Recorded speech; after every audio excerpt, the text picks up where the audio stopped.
Es decir, para terminar, José Domingo Pérez sigue a cargo de la titularidad por parte del Ministerio Público del proceso contra Keiko, y el caso del presunta financiamiento ilegal de la campaña del 2021 no es que se haya archivado, eso va a continuar, pero no va a ser José Domingo Pérez el fiscal. Eso tiene que verlo otra fiscalía, digamos. Ese es el resumen de la situación. Pero qué barbaridad, Andy, qué manera de... es decir, yo creo que la gente confunde los hechos con sus deseos, ¿no es cierto?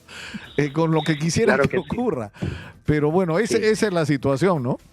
Yo creo que... Esa es la situación actual. José Domingo Pérez sigue firme en el caso Cócteles, a pesar de estar debilitado por la decisión del Tribunal Constitucional, y ya no van a conocer ningún otro caso vinculado a Fuerza Popular ni Keiko Fujimori. Se queda únicamente con este juicio. Y vamos a enlazarnos ahora vía Zoom con el abogado penalista Andy Carrión. Tengo que contarlo, señora Magariño, comprometido una entrevista con la fiscal Luz Elizabeth Peralta para esta mañana. De improviso ella decidió cancelar esta entrevista, y yo supongo porque no fue muy positiva para ella su aparición el día de ayer, ¿no? En la entrevista que le dio a Thaís Casalino. Estamos con Andy Carrión para hablar de este tema que es como enredado y tiene varios capítulos. Andy, muy buenos días. Muy buenos días, Nicolás, y gracias por la invitación. Esta historia comienza con un señor, Iván Suicho, ¿no es cierto?, que se convierte en un testigo protegido porque declara que el doctor, toda esta operación sobre el hermano de la presidenta Nicanor Boluarte, donde está incluido el abogado Mateo Castañeda. En el allanamiento encuentran 15,000 soles. Iván Suicho declara que son suyos, pero luego se retracta y se convierten en una aportante información en la investigación. Y luego él denuncia que ha sido secuestrado, y lo que incluso se denuncia es que no habría sido un secuestro efectivamente, sino un intento de intimidación por su condición de testigo. Ese es el primer capítulo, digamos, ¿no? Con 2 episodios, ¿no? Es un primer capítulo, Nicolás, que nos da una idea aproximada de lo que viene en adelante, ¿no? Parece una serie con muchas entregas en las cuales se inició, como tú bien has señalado, con la intervención del ex abogado de la presidenta de la República, Mateo Castañeda, y los intentos por justificar estos 15,000 soles en efectivo, la procedencia de estos dineros, porque la Fiscalía, y eso lo sabe con la experiencia que tiene Mateo Castañeda, podría iniciar una investigación por lavado de activos de no justificar los dineros. Recordarás tú, Nicolás, el mismo caso de Bruno Pacheco, ¿no?, a quien se le encontró dineros en efectivo en aquella diligencia de allanamiento a Palacio de Gobierno. Entonces, yo creo que ante la advertencia de ello intentó convocar a alguna persona para que pueda atribuirse la posesión de estos dineros, y que posteriormente fue producto de un pago a Mateo Castañeda. Sin embargo, ahora vemos de que ello más bien ha traído cola, ¿no? El hecho de que él eventualmente haya sido secuestrado y ha tenido consecuencias jurídicas graves para las personas que supuestamente han participado en este secuestro, porque al día de hoy están detenidos a través de una decisión judicial, Nicolás.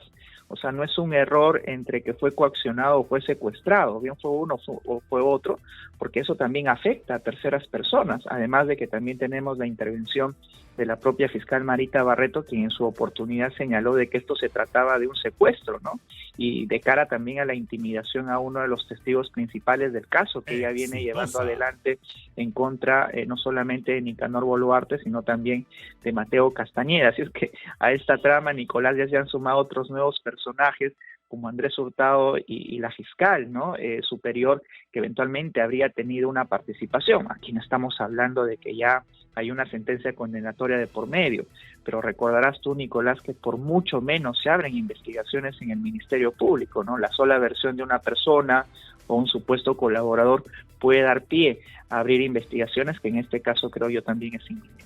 El día de hoy la República revela que que era lo que se rumoreaba el fin de semana, ¿no? Que había la decisión de abrir una investigación por presunto soborno e incluso por lavado de activos sobre Andrés Hurtado, ¿no es cierto? Y esto tiene que ver con el hecho de que, digamos, el nombre de Suicho aparece porque él está dedicado, entre otras actividades, a la compra de oro de origen supuestamente informal e incluso ilegal y a su comercialización, su procesamiento y comercialización, y que le habrían incautado 100 kilos de oro y que la fiscal Peralta lo que hizo a cambio de $1 millón tramitados por Andrés Hurtado y supuestamente pagados en 2 partes, habría logrado que le devuelvan los 100 kilos de oro.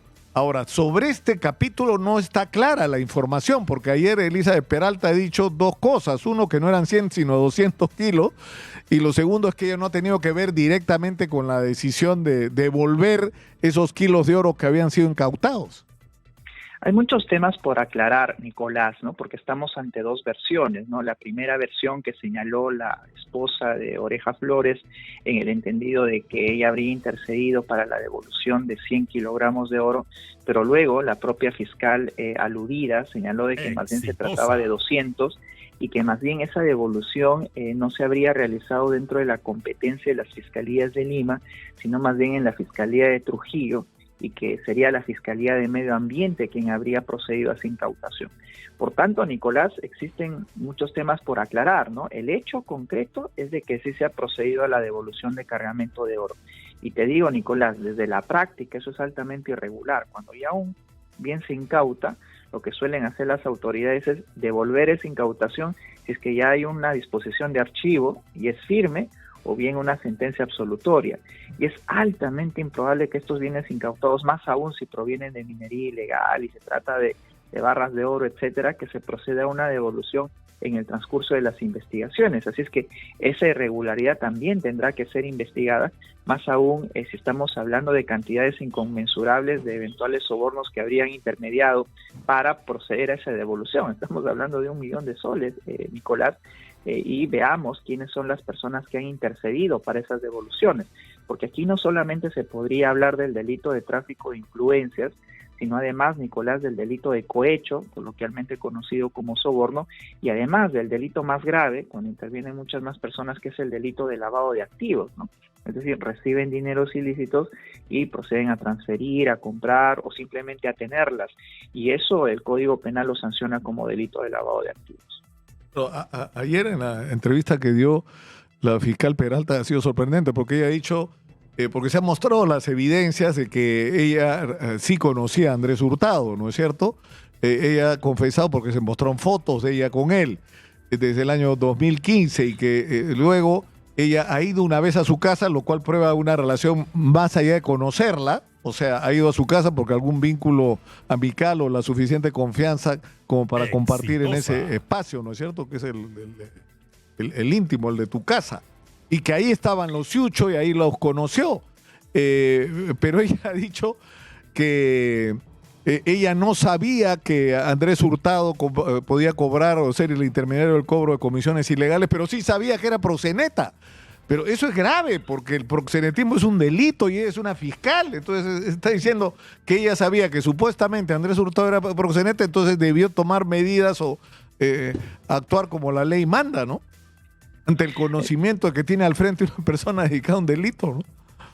Sí, es contradictoria la versión que ella ha brindado el día de ayer como descargos, ¿verdad? En este dominical que se transmitió, porque como tú bien señalas, si una autoridad nada menos que especializada en lavado de activos advierte de que una persona se dedica al proxenetismo por palabras suyas, es más, pues entonces lo que tendría que hacer como una funcionaria encargada de la persecución del delito es precisamente resguardar también el perfil que debe de hacerlo un fiscal, nada menos. Y de hecho que la Junta Nacional de Justicia en múltiples decisiones en las que han procedido a destituir a fiscales y a jueces han señalado de que un fiscal o un juez no solamente debe de serlo, ¿no?, sino también parecerlo.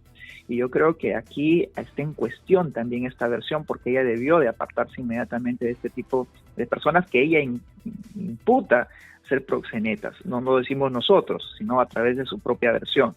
Y yo creo que aquí hay algo innegable, ¿no? Ella no puede negar, por ejemplo, los videos, no puede negar las fotos en las que se encuentra conjuntamente con estas personas, y es por eso que ha partido por reconocerlo. Pero lo que sí ha descartado es de que ella haya recibido dineros por parte de Andrés Hurtado en atención a una supuesta intermediación. Ahora, también hay que decirlo, Nicolás, en ocasiones hay personas que se atribuyen que los funcionarios solicitan dineros para una determinada gestión, sin siquiera tener un contacto con ese funcionario, pero el problema de este caso es de que más bien el contacto parece que sí ha existido, ¿no? Por las evidencias que se están mostrando hasta el día de hoy y el propio reconocimiento de la implicada, porque la fiscal superior ha reconocido haber tenido un contacto directo, haber sido amigos con Andrés Hurtado, y ello yo creo que no aporta a favor de los elementos de descargo o de defensa de la propia fiscal. Ahora, tenemos que ir a la pausa. Andy, te rogaría te mantengas conectado, por favor, para terminar esta entrevista. Y quería consultarte también sobre cuál es el estatus en el que está José Domingo Pérez, porque hay, yo creo, una confusión con respecto a lo que está pasando en el proceso que sigue contra Keiko Fujimori y otros. Lo que decía es que Migraciones ha emitido una alerta que es como una medida intermedia, y eso quisiera que nos lo expliques también.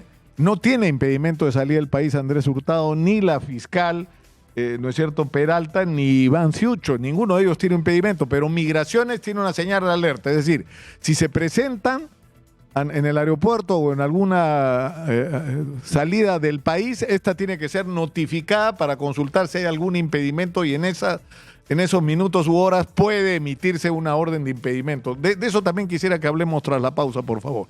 Estamos en Exitosa, 95.5 en la FM en Lima, canal 34 en Movistar. Volvemos. Estamos en Exitosa, la voz que integra al Perú, 95.5 en la FM en Lima, canal 34 en Movistar. Soy Nicolás Lúcar, esto es Hablemos Claro. Estamos conectados con el abogado Andy Carrión, penalista, para hablar de toda esta novela en la que está involucrado Andrés Hurtado, más conocido como Chibolín. Está involucrada la fiscal Elizabeth Peralta, están involucrados los hermanos Ciucho, está involucrada dentro de ellas, o sea, de alguna manera ha sido protagonista la esposa del futbolista Oreja Flores. Es decir, es una cosa, pero lo que ha ocurrido luego de que ha aparecido la denuncia de que presuntamente los hermanos Ciucho le pagaron $1 millón a Andrés Hurtado para que éste a su vez comprara la voluntad de la fiscal Elizabeth Peralta para que le devolvieran 100 kilos de oro que habían sido incautados a los hermanos Ciucho. Esto ha motivado recién la apertura de una investigación en el Ministerio Público, pero Migraciones emitió, Andy, antes, esto ha sido desde el día sábado, una alerta. ¿Qué significa una alerta? O sea, pongamos, Andrés Hurtado se va en este momento al aeropuerto con su pasaje en la mano y quiere salir. En Migraciones le dice, hay una alerta. ¿Qué significa eso? Eso no le impediría salir del país. O sea, ¿por cuánto tiempo? Es decir, es una figura bien particular, ¿no? Es una figura muy particular, Nicolás, más aún atendiendo al hecho de que únicamente se puede impedir la salida del país de un ciudadano peruano a través de una resolución judicial fundamentada. Y naturalmente Migraciones no es ninguna autoridad judicial. Pero lo que quiere hacer Migraciones, Nicolás, creo yo, es actuar preventivamente para curarse en salud. Recordarás tú que en su oportunidad también Inostroza Pariachi salió libremente por Migraciones sin que se haya sido reportado. Entonces, lo que ha hecho simplemente Migraciones es tomar medidas preventivas de cara a que si alguno de los 5 mencionados en este comunicado intenta salir de nuestro país, den aviso de manera inmediata a las autoridades para de esa manera no solo dilatar su salida, sino que en el transcurso de ello obtener algún tipo de resolución judicial que puede impedirles la salida del país. Así es que Migraciones no es ninguna autoridad competente para impedir la salida, pero yo creo que sí lo ha hecho para dilatar este procedimiento. Claro, pero insisto en la pregunta, o sea, si Andrés Hurtado, que además se caracteriza por su vehemencia y su capacidad sorprendente de palabreo, llega al aeropuerto y dice, yo tengo mi boleto, quiero subir al avión, y le dicen, no, hay una alerta, muéstreme el impedimento, va a decir que es capaz además de aparecerse con su abogado al aeropuerto si esa fuera su decisión, ¿no es cierto? Muéstreme el impedimento, no hay. Entonces, me subo al avión y ahí se va a armar un tole-tole. O sea, la idea es que ese momento de tiempo para que un juez emita un impedimento que hasta este momento no existe, ¿no? Hasta este momento no se ha emitido. Hasta el día de hoy, al menos públicamente, no existe ninguna resolución que le impida la salida del país. Y siendo estrictos con ello, Nicolás, pues él, si es que ahora mismo se presenta en el aeropuerto y quiere abordar un vuelo internacional, pues no habría ningún impedimento para que lo haga, ¿no? Más allá del eventual retardo o de las gestiones que pueda hacer migraciones. Sin orden judicial no hay impedimento de salida del país y él podría tranquilamente salir al extranjero. Ahora, ¿qué va a pasar con la apertura de esta investigación? Es decir, porque hasta ahora lo que tenemos, aunque es decir, es cierto que parte del negocio de la familia Suicho era el tema del oro, ¿no es cierto? De origen, por definirlo de alguna manera, sospechoso, ¿no? En segundo lugar, es cierto que hubo la incautación, es cierto que se devolvió la incautación, es cierto que uno de los Suicho, el futbolista, quería adquirir la nacionalidad china y pidió ayuda y se la dieron, ¿no es cierto? Y logró resolver todos los trámites que le impedían adquirir esta nacionalidad. Es decir, hay una serie de hechos, pero digamos, y hay dichos. ¿Cómo se va a hacer para que esto se convierta en prueba? O sea, por ejemplo, ¿cómo se podría acreditar el tema del $1.000.000 o del pago de comisiones o de la corrupción de algún funcionario? Estamos hablando, Nicolás, de delitos que por su naturaleza son calificados como clandestinos, ¿no? Salvo en la época de Vladimiro Montesinos, no hay el día de hoy pues un audio, un video directamente del pago de soborno y que este haya sido derivado también al funcionario público. Es por eso que las autoridades tratan de construir esta prueba a través de indicios, ¿no? Por ejemplo, si es que realmente la fiscal superior tuvo bajo su competencia o se contactó con algún funcionario que sí tenía bajo su competencia poder devolver o realizar esta devolución de los bienes incautados. En segundo lugar, el grado de contacto que habrían tenido estas personas, más aún en el ámbito o en el lapso de la devolución de estos bienes, ¿no? Y también los contactos informales que habrían tenido. El levantamiento de secreto de comunicaciones, por ejemplo, va a ser vital estos efectos.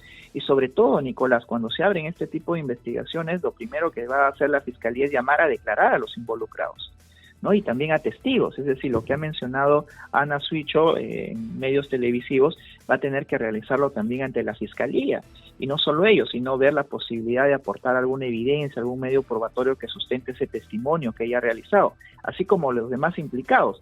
La versión que vertió el día de ayer la fiscal superior va a también tener que realizarlo ante la propia fiscalía que lleva adelante las investigaciones. Así es que hay mucho todavía despliegue probatorio que va a seguir en adelante, Nicolás, y van a tener que confrontarse cada una de las versiones, porque vemos de que muchas de ellas no concuerdan entre sí, ¿no? Oh, claro.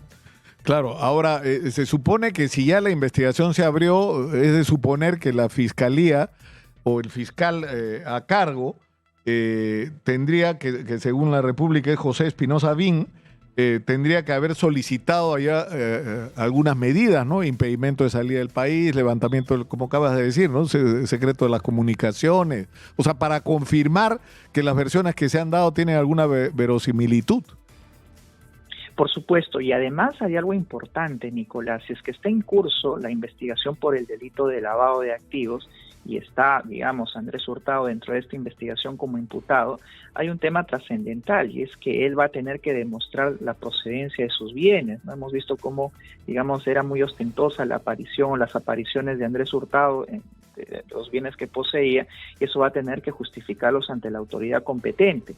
Y ese es el ámbito más importante, ¿no? La trazabilidad del dinero y el origen de sus bienes y fondos. Eso siempre dentro del marco del lavado de activos. Y no solo él, ¿no? Sino también las otras personas, porque recordemos de que por el delito de lavado de activos vienen siendo investigados ya los otros actores dentro de esta trama.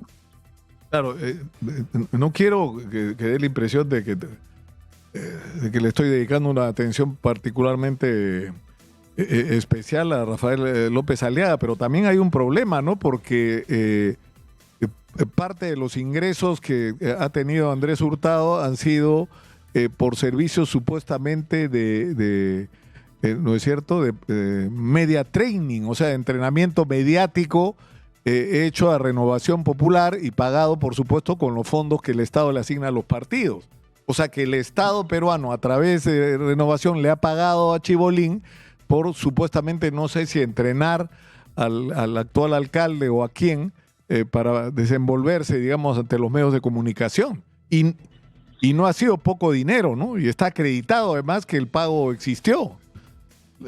Sí, son alrededor de 650.000 soles, Nicolás, que se habrían derivado al productor de este programa de Andrés Hurtado, y son dineros públicos, eso hay que señalarlo, ¿no? Porque, digamos, cualquier persona particular o empresa tiene la posibilidad de invertir en publicidad o en medias training como puede parecerles. Sin embargo, habría que ver si es que realmente esos dineros tienen una justificación de salida del partido político, así como en otros, ¿no? Recordarás tú, Nicolás, que también se había cuestionado que ciertos partidos políticos pagaban a personas y que no se justificaba dentro del erario nacional, porque es el erario nacional quien también financia a los partidos políticos. Es que aquí también hay otra línea de investigación interesante que se puede habilitar, y es la justificación de los dineros. ¿Realmente eran dineros que servían para el media training o quizás eran dineros encubiertos para algún otro tipo de finalidad? Eso va a tener necesariamente que ser materia de investigación. Ahora, para terminar con este tema, las penas, ¿qué penas? O sea, si se acreditara, si sea parte de estos dichos, ¿qué implicancia podría tener? Son penas especialmente altas, Nicolás, porque estamos hablando de al menos 3 delitos, ¿no? El primero de ellos, que es el de tráfico de influencias, que tiene una pena que puede ir hasta los 8 años, el delito de cohecho, más conocido como soborno, que puede llegar hasta los 6, y el delito más grave, que es el delito de lavado de activos, que puede tener en su límite máximo una pena que puede llegar hasta los 15 años. Y todas estas penas, por la naturaleza de la comisión de delitos, pueden sumarse, no es necesariamente que se subsuman en el mayor de ellos. Estamos hablando de penas, Nicolás, especialmente altas. Ahora, no quería terminar la entrevista sin preguntarte, Andy, porque se ha hecho público en los últimos días la decisión de la propia Fiscalía de que José Domingo Pérez se aparte de una de las investigaciones que se estaba haciendo por lavado de activos con respecto a Keiko Fujimori y otros, pero se refiere en realidad a la investigación con respecto a la última campaña electoral, al financiamiento del año 21, ¿no es cierto? En todo lo demás sigue José Domingo Pérez, ¿no? O sea que el juicio que estamos viendo va a continuar con José Domingo Pérez como protagonista. Claro que sí, ha habido cierta confusión en esta última disposición emitida por Rafael Vela, y la cuestión de fondo es la siguiente, Nicolás. A raíz de la sentencia del Tribunal Constitucional, y al advertir de que el mismo fiscal que advierte un delito o que es agraviado o afectado del mismo no puede seguir con la investigación, primero, en el caso Cócteles, ya no va adelante el delito de obstrucción a la justicia. Eran 5 delitos, ahora solo quedan 4. Y el mismo fiscal José Domingo Pérez es quien va a seguir llevando adelante este juicio. Eso en primer lugar. Pero también se debe de señalar, Nicolás, que a raíz de las investigaciones que llevaba adelante José Domingo Pérez, él identificó que también eventualmente se estarían lavando activos en la campaña del 2021. Es por eso que él abrió una investigación y él siguió investigando. Pero recordemos de que la campaña del 2021, Nicolás, no tiene que ver con las facultades que le han otorgado al equipo especial Lavajato. O sea, no tiene nada que ver con Odebrecht, es solo una campaña del año 2021 que tendría que ser investigada por una fiscalía ordinaria de lavado de activos. Pero, como ya el Tribunal Constitucional le ha puesto la etiqueta, el epíteto de un fiscal parcializado, poco objetivo, entonces se están curando en salud, ¿no? Y entonces, en lugar de forzar las investigaciones que llevaba adelante José Domingo Pérez, ya él mismo ha solicitado al fiscal Rafael Vela que al menos por este caso, vinculado a la campaña del 2021, él no puede seguir investigando. Pero, primero, porque no tiene que ver con sus competencias, y en segundo lugar, porque él eventualmente habría conocido previamente la comisión del delito, ¿no? Entonces, antes de que esto se dilucide en un juicio y pueda tener este error garrafal que ha motivado a que se excluye el delito de obstrucción a la justicia, recién han tomado la decisión, pero José Domingo Pérez sigue con el juicio de Cócteles, ¿no? Ahora, lo que es cierto es que el tema del financiamiento de la campaña del 2021, sí, o sea, ahí no hay duda de que si hubo aportes que no fueron declarados, que fueron entregados en efectivo, como algunas evidencias mostraban, ahí sí se aplica la ley, porque esos sí fueron fondos ilegales. O sea, ahí no hay duda, porque la ley ya estaba dictada, ¿no es cierto?, sobre el financiamiento ilegal de las campañas.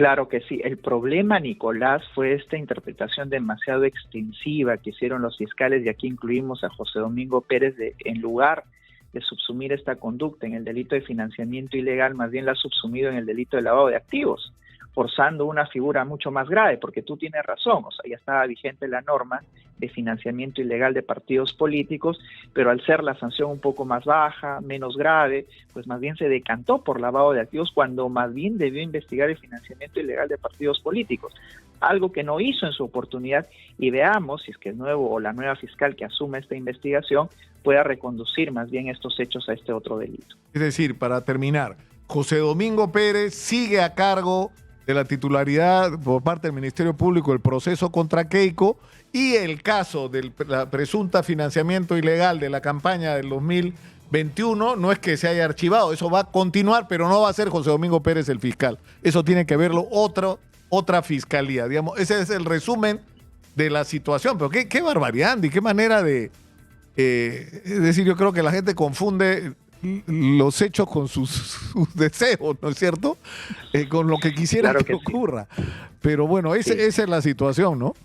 Yo creo que... Esa es la situación actual. José Domingo Pérez sigue firme en el caso Cócteles, a pesar de estar debilitado por la decisión del Tribunal Constitucional, y ya no van a conocer ningún otro caso vinculado a Fuerza Popular ni Keiko Fujimori. Se queda únicamente con este juicio, y el otro caso que está enfocado en la campaña del 2021, pues va a pasar a otra fiscalía que será la encargada de llevar adelante la investigación.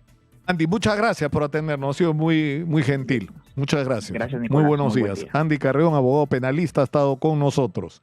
Y en realidad esta novela recién empieza cuando se jale la pita, por ejemplo, esta versión de que Andrés Hurtado le cobraba a los políticos de diversas maneras por convertirlos en protagonistas en su espacio de los días sábados, puede empezar a jalar y podemos descubrir cosas sorprendentes, si es que es verdad que esto realmente está ocurriendo. Está bien complicada la situación y debe haber más de uno preocupado en este momento.